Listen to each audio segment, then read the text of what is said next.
You got to give him an intro. You got to say, "Will you please welcome to the podcast?" Please welcome to the podcast, Adrian Giles. Give him a clap. I literally do everything on this podcast. All the heavy lifting. Yeah. Thanks for having me. Well, thank you for having us. He's got a wired mic. It's on. It's your tech. Thank you for having me. I remember when I first heard you talking about wanting to do a live podcast, and you guys talk about games a lot, and I thought, have I got the spot for you? It's like synergy if I've ever seen You one. emailed me or messaged me, and what was my response? It was, I don't know why. Don't talk to me about it. Send it to Adam. Yeah. I was talking to my... I told my kids last night, because I also was looking forward to being an audience member. And, you know, you're saying you're going to get some good guest speakers, and I'm thinking, oh, great, I'm looking forward to that. And I emailed you yesterday, and you said, you know, who's the guest speaker, and, you know, how many do you need? And he said, oh, one, and it's you. I'm like, geez. I told my son's 16, he actually listens to this show, loves it. I love the podcast too, I think it's fantastic. And he goes, but Dad, you're not as smart as those guys.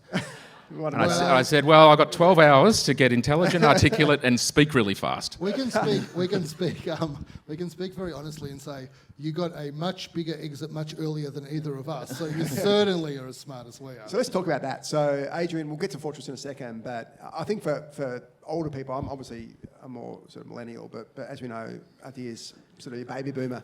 You feel older to me. You feel older today because you're wearing pants. When you walk around in shorts, I'm like, you just got time off from the primary school to come and do the podcast. But yes. So you guys were essentially, and I've got Gav in the crowd as well, but you guys were the first Australian internet business to really reach any sort of prominence. Can you talk us through? This is called Hitwise. Mm-hmm. How did you guys come up with the idea? And what was the early? This is, I'm assuming, pre.com crash. Even you guys started the business. What was the early days? Where do you guys get the idea from? So I started Hitwise with a business partner, a guy called Andy Barlow, who I think you guys know. We actually started, our first business was an SEO company, and before that, I actually worked at what became Atari, a company called Beam Software, and built their games website called Hot Games, built all the websites for their games. So your background was code? I was trained as a programmer, but I have not written a line of code in my life. Well, you don't have to anymore. But I know I'm interrupting, but I always like that because there's nothing as good as someone with a technical background as a founder of a business, in my view. Yeah, it was certainly helpful. And so I learned a lot about SEO before it was an acronym. SEO business was 97 we started. So it was the first SEO company in Australia. So early, yeah. It wasn't even an acronym then. So SEO is search engine optimization. Yeah. So we did a lot of research. I did a lot of research at Hot Games, which is at Beam, and then ended up starting a business doing that for corporates in Melbourne initially. And we employed Gav quite early on. He ran that division. And Andy and I walked up what we called Bullshit Boulevard, which was St Kilda Road, where all the ad agencies were, and started selling this concept of getting websites to the top of a search engine, which no one understood what it meant. Pre-Google, presumably. Pre-Google, well. yeah. It was like websites like Alta Vista, InfoSeek, Lycos, all that sort of stuff. And it was quite popular because we could demonstrate it immediately to a client. You know, Mercedes-Benz was one of our first customers, and they gave us the keys to the Mercedes-Benz website overnight. We went home, we coded some stuff up, went back in the next day, and showed them that luxury cars was at the top of the search engine, and everyone's jaws dropped. Said, "How did you guys do that?" But that would be probably a brochureware website in those days. It was, right? Like no interactivity. Yeah, not much just at all. Looking at cars and seeing some information. Yeah. So anyway, we started that, and that was a good little cash flow generator for us. How are you doing it? Sorry? How are you getting companies to number one spot? Well, you can tell us now because it probably doesn't work anymore. It wasn't that difficult back then, right? It's pre-PageRank and all the different things that are required now from Google's point of view. It was basically just the way you coded the HTML and what you put in the meta tags and what you put in the title tag and the keyword density that you had on that. How did you guys work this out? Because trial and error and research. Okay. Yeah. So, and predominantly back at when I was building the Hot Games website, and that became the second biggest game site in the world and the largest site produced in Australia at the time.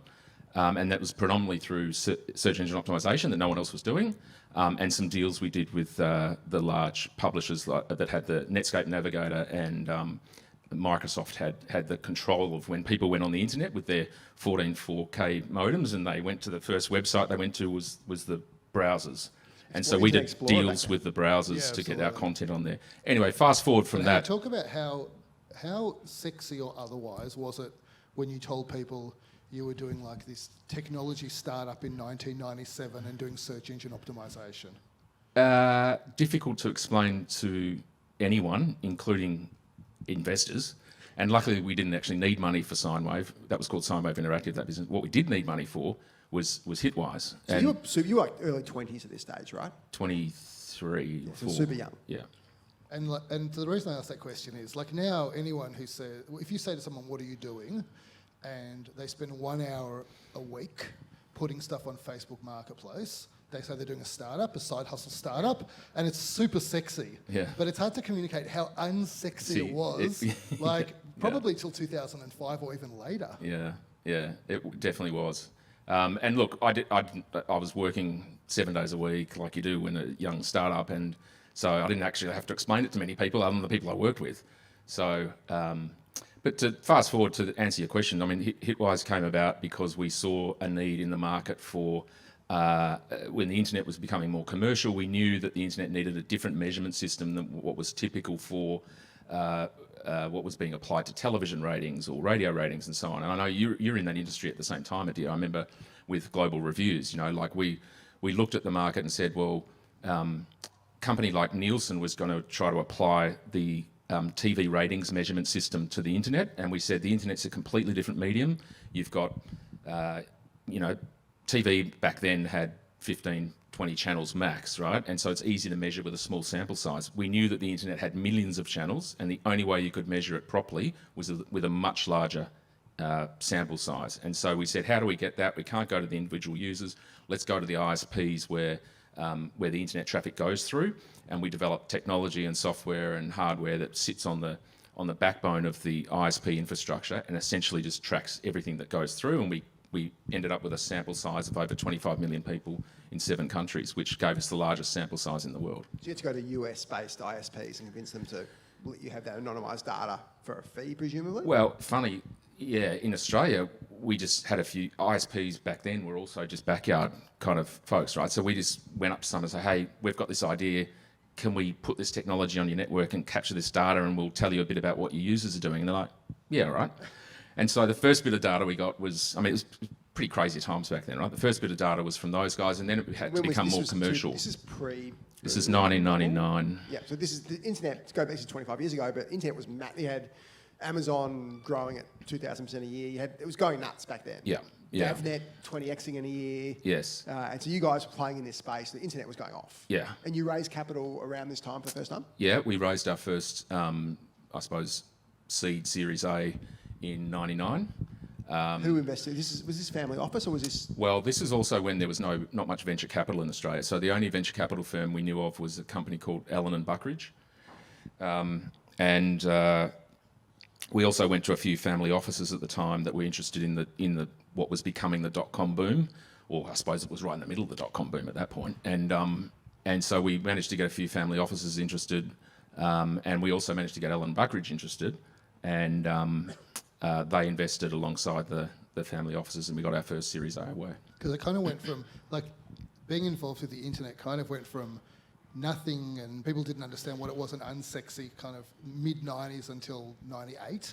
Yep. And then it went crazy, and there was nothing better to be involved in. It was actually a level of insanity that even with COVID, I'm not sure it felt quite even at crazy. the level of insanity of 98, 99, 2000. And then for 5 years after 2000, it was like the least cool, almost untouchable thing to be involved in, where no matter what you did, if it had the word internet in it, people just thought you were a charlatan, basically. It was a crazy period. What was your Series A? What was the valuation? Do you remember? Would have been, I think, 16.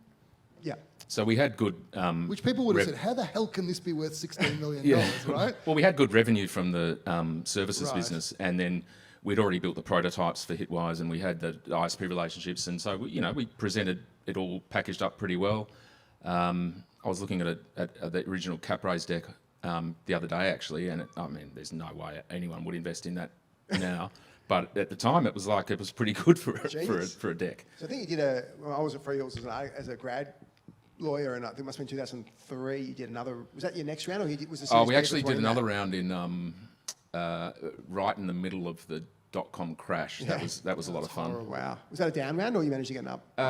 It was an up round. Wow. Yeah, but it came with those lovely terms that VCs like to put into things that I learnt the hard way what that actually means at the end result.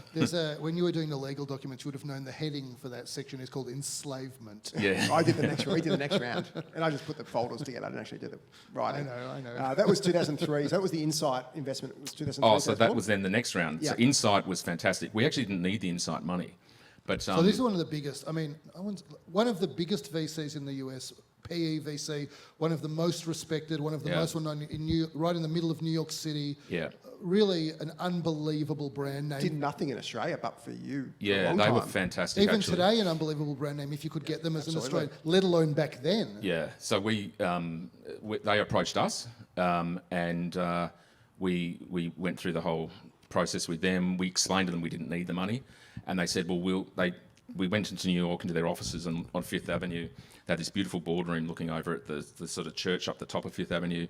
And then they took us down below to this other level. It was a whole level of a building, and then another level below that, full of analysts. And they said, we'll give you the money, and you've got all these guys to work for you, to find ISP relationships, to help the company. They were genuinely a venture capitalist that actually helped. And so we looked at that and said, all right, we'll take your money. We never spent a cent of it, but it was the best investment we ever took. What did they do? What did they do for you? They just helped with introductions. They just analysed things for us. It was like just having a team of analysts at your side that you could just put anything at, and they'd come back quickly with amazing analysis or introductions. I mean, they had Rolodexes of everyone in the industry, and we didn't because we were new to the States. So we'd actually flipped up to become a US company. It's funny, exactly the same time that News Corp did. We went through that whole process. We were a Delaware company, built all the team in New York, ended up having board meetings. This was another nice little thing about that inside investment is that beautiful boardroom on Fifth Avenue. That's where we had the board meetings. I love always wanting to, every quarter I go back for the board meeting there, and I'm like, this is the best part of having these guys' money. So what was do you remember the valuation of that round, the Insight round? Because it would have been a pretty big uptick, I presume. 40 maybe. Oh, so still low relative. Yeah. And then you sold to Experian, right? Yeah. Which is the big, was that Irish business? No, UK FTSE 100 marketing services company. And we were, our plan was at that point to put it onto NASDAQ in 2005, 2006. And we sort of explored that with a few different parties, Morgan Stanley and a few others, and they said, strategically, we said, let's run a process beside that with Deutsche Bank out of San Francisco, who would explore some inbound interest that we were getting, because as soon as you filed back then, you were suggesting that you were going to go on the market, people would say, well, maybe we should have a look at this. And we were already working with Experian in using their data, combining it with the Hitwise data to provide the SaaS product that we had. And we ran a quick process with Deutsche Bank, and we had about 3 or 4 bidders and got down to 2. And it was just an all-cash deal, minimal escrow, 300 mil. And we're like, geez, I did have a few people on the board wanting to go on NASDAQ. Who was your board back then? So it was Andy and I, Andrew Walsh. Was Walshy working for you as well? Yeah, so he came in as a consultant in about 2001, and he ended up being CEO over in New York. Who else do we have? Roger Allen, and God, it's going back, I can't even remember. Another investor representative from the States. So the investors, presumably what usually happens is the investors say, we think we can make even more money out of this, let's keep going. Yeah. And the founders say, God, I'm tired, and someone's giving me a huge check, and I just get to walk away and do other stuff and not have to worry about this. Exactly. And if you're lucky enough to have control, you take the check, and if you're unlucky enough to not have control, then you've got problems. And there was in the another boardroom. little thing going on, which is that a lot of our data came from the query string at the end of a URL. You remember when it used to be, before it was obfuscated, it was you could see the search term in the query string. And I always had this fear that Google will eventually obfuscate that, like they'll put it behind some kind of it'll look like gobbledygook. Yeah. And so, and if that happened, probably 40% of the value of what the data we provided was the search terms people used to find websites or where people came from before they got to your site and so on. And I thought, if that disappears and Google does that, we're screwed. Yeah. So the night before the board meeting that we were actually voting on that, I took out the one of the directors who was sort of quite keen on the listing, and I just explained that Told to him him. it. I said, look, this could happen, and it could really screw us. So I think we should take the cash. This is called having something to lose. Yes. It turns out that it was probably a super smart call because I'm not sure how the business sort of went after you sold it. It sounds like you almost It hit picked their the buy golden- plan in the first year, but after that got sold to a PE and then got sold from the PE to another Indian investment company, and then it ran out of data. Okay. So, So your thinking was spot on. well, that happened only about 2 years after. Yeah. Yeah. So the timing was definitely lucky because also the GFC happened. It wasn't Literally like, the next clearly year. you had insights, and Adir talks about golden windows a lot, and you had that really small golden window actually because you were $40 million a couple of years earlier. You got your 9x'd it in 2 years. Had you waited another year, you're probably back to the 40. So you basically had this tiny window that you're able to jump through that's a pretty high degree of difficulty dive. Yeah. It's pretty rare that a founder says, if a founder exits for a lot of money, like life-changing, life-releasing money, it's pretty rare that they can turn around then and say, oh, I sold at the wrong time. Like almost by definition, it's the right time. Yep. And even if they could make much more money, like there's limits to how many things you can buy.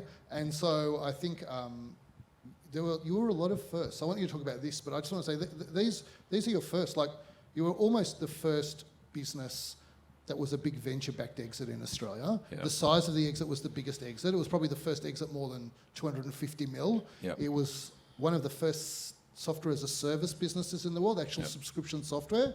It was by far the biggest Australian exit. And also, you were very kind a few minutes ago and said, I was also in the space when you were in the space. But we just wish that we were you when we were in the space. Like your unit economics and business economics were much better than ours. Like it was really, the world has changed and there's nothing, you can't say it's like Canva because Canva's its own thing today. But like in the mini world of tech back then, like you were the Canva equivalent for a long time where everybody was like, Hitwise, that's the best thing that you can do. name in Australian tech. You had to have, no one else was anything really. Ask about Fortress. What do you want to ask about Fortress? So you obviously sold the business, and this is like a multi-billion in today's terms, and you guys had that great exit, and you were still young, like you were in early 30s? 31. Super young. 32. And then what happens? So Adir's talked about on the pod when he sold his business, and you sort of you have this inflection point. What did you guys do post this incredible result? I sort of retired for about 3 months. At 31. Yeah. I thought I just needed a little break, and thought, well, I'm getting bored really quickly. So one of the other business plans that Andy and I had at back when we started Hitwise was a advertising marketplace for premium ad media. So we started to pull together, invest in a few different things, and pull together that so that we could get The ad slot business. Yeah. So we wanted to create one of the things we've tried to always do is do things, I don't know if you mentioned this the other day on a pod, but things that are really, really hard to do and no one else wants to do. Sure. And this was one of those things. It was well before its time, and in a way it's only just becoming in its time. But we wanted to create a marketplace for the trading of digital media, publishers and advertisers where they could transact online, and we'd create a marketplace for it. And it's gone through many iterations and it was also listed. And the reason it's listed is because probably should never have been listed, but it was because it was a startup. But because no one was investing back then, it was the GFC. And we said, how are we going to get some money for this? We'll just put it into a shell that was a Western Australian web development company, and then start putting the acquisitions that we'd created around that tech space into it to create what AdSlot is. Get retail investors. And so when did you decide that you were going to launch this? I mean, So this how was the idea for this, because this is pretty sensational. Obviously, I've been here before with my kids. Like, it's fantastic. The reviews online are crazily good. Yeah. Like, how did you think about this, and when did you launch this? So this was 5 years ago. Another guy that I've done some investments and work with, Ryan Trainer, we were investing in an esports team early on. I'd always had a background in games and games development and marketing, and actually was born in a pub, so hospitality. I thought, well, the next business needs to be sort of culmination of all of those passions and things, and who doesn't want a games bar, right? And so we thought we would invest in the infrastructure of esports. Met a guy at the same time called John Saturli, who was current business partner and the third founder of Fortress. He was working for Village Roadshow as their chief digital officer, and before that he'd run a heavy metal record label in New York. He'd put a business plan to Village about a similar concept, and met him. Within 4 hours, we shook hands, said, let's build Fortress, and we started looking for sites, we started looking for funding, and we built it and launched it on the 13th of March 2020 and closed it 3 days later. God. So this is just Can't get all timing in life. No. Right? So for those who aren't obviously who are listening to the pod, not here in person, this is just an incredible venue. It's one massive store. I think you've got two stories. Yeah, so below us is much bigger than where we're in. We're in the arena, and there's a tavern downstairs. There's a LAN room with 60 PCs. There's another 50 PCs in that room actually, which we can put out on the floor. You've got the production facilities there. You've got an arcade down there and a full restaurant bar. It's a gamer's paradise. And we're in the arena where you actually hold esports competitions, right?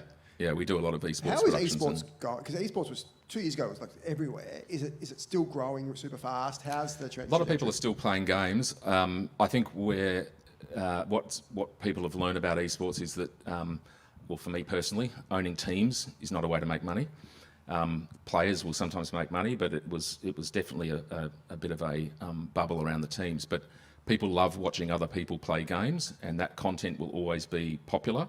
People love participating in games, and there's a low barrier of entry to esports compared to running a marathon or competing at the Olympics, right? You can, if you're a good gamer and you're passionate about a particular game, you can play competitively, you can play well, you can sometimes get to the top of your top of the industry, without a hell of a lot of physical training.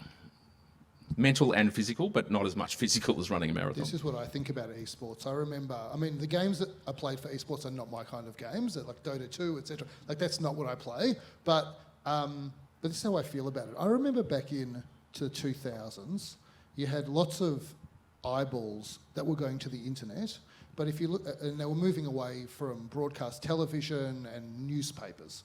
And if you looked at a breakdown of ad spend across those different media, the eyeballs and the ad spend did not match. Basically, there was this huge lag of ad spend following eyeballs on the internet.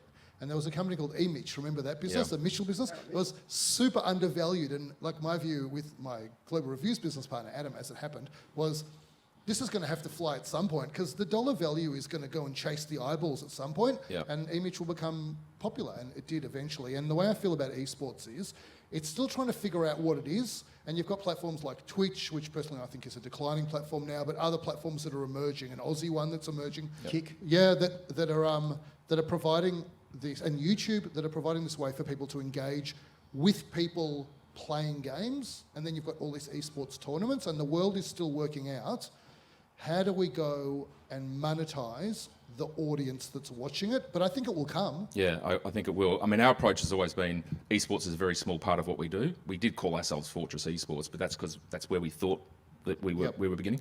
We're about games culture in all its forms: board games, console games, socialising around game playing, all of the different areas of games culture like cosplay and all those things that make up a much bigger part of a market opportunity. That's where Fortress is focusing. The venues are kind of like a beachhead to get into all of those markets. Are you busy? I've been to a couple of functions. We had a YPO thing, which was amazing. My son still talks about it. Yeah.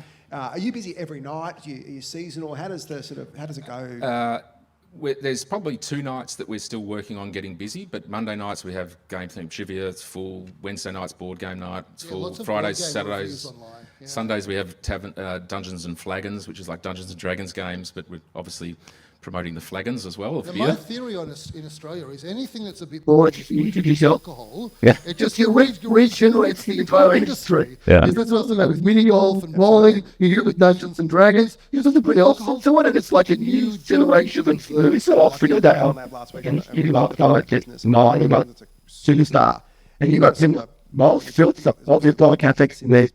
Big building, once you build it, and obviously it's Matt got the issues to $5 so it's like shirt out to catch on that. So once you've got the capex done, once you have it done, it's a good business, and you've got that regular crowd. So I think a lot of entertainment offers, you might go once or twice a year. I mean, you're not going to go and play bowling putt every week, right? But we have regulars that are in 2 or 3 times a week, and members who just want to come in and this is their home. And it's a lot of people that come to Fortress would not go to another bar. They just want to come here because they feel more welcome, and feels like it's their home for games culture. It celebrates their passion. it's a fascinating conversation. It's the heat stuff can blow me away forever. I want to say this at the end of this conversation. You definitely are keeping the computers on the stage extremely cool, because the level of air conditioning that comes up and over is, I don't know how you're wearing a t-shirt, but I'm happy it's not me. At least you didn't wear shorts. Thanks, Adrian. You obviously had an incredible career. Someone we've looked up to, and I told you the story. I was it for years. I came and delivered the legal documents to Adrian to sign. One day I want to be the guy signing the documents, not the guy delivering the documents. I want to be the guy delivering the documents. But we've followed you since then. It's such a great story. To do it 3 times successfully is just incredible. Thanks, guys. Appreciate it, and love the podcast too. I listen every time. I look forward to it. So I think you're doing a great job, and I'm so glad that you're able to do a live one here. Fantastic. Yeah. Thanks Cheers, guys. Andrew. We'll go to a super quick break. We'll go to a break, but we won't move. Thanks, Andrew. We'll go to a super quick break. Don't move, guys. We're going to go through some questions now.